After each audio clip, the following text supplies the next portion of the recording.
நே வணக்கம்ண்ணே. வணக்கம்மா. தம்பி எப்படி இருக்கீங்க? நல்லா இருக்கீங்களா? என்னையா உங்களை பார்த்து ரொம்ப வருஷம் ஆயிடுச்சியா. போன வருஷம் பொங்கல் தீபாவளி கூட வரல. என்ன பொங்கலுக்கு வந்தீங்களா? குடும்பத்தோட வந்திருப்பீங்க உடைய. காலையில தான் அம்மாவை பார்த்தேன். சரி பொங்கல் நல்லா கொண்டாடுங்க. பொங்கல் எங்க வச்சா அண்ணனை கூப்பிட்டு வரேன். ரேஷன் கடையில் கொடுத்த 3000 வாங்கிட்டீங்களாண்ணே? தம்பி அண்ணனை பத்தி தெரியாம இருக்கீங்களே. இந்த காசெல்லாம் போய் விடுவோமா? அண்ணன் தான் ஃபர்ஸ்ட் வாங்கினேன். நம்ம காசியா? இப்ப நம்ம தான் ஃபர்ஸ்ட் வாங்கணும். நீங்க வாங்கி நல்லா கொண்டாடுங்கயா.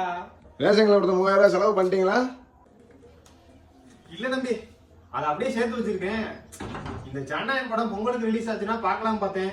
பார்க்க முடியல, ஏதோ சரி பண்ணிட்டாங்க. சரி விடு, ஒரு வாரமோ இல்ல ஒரு மாசமோ இல்ல 2 மாசம் கழிச்சு எப்படி ரிலீஸ் பண்ணுவாங்க இல்ல, அப்ப பார்க்க வேண்டியதான். குடும்பத்தோட 3000 வச்சு இந்த 3000 கொடுத்து ஜனநாயகம் படம் பார்க்க ஹெல்ப் பண்ண ஸ்டாலின் அங்கிளுக்கு ரொம்ப நன்றி.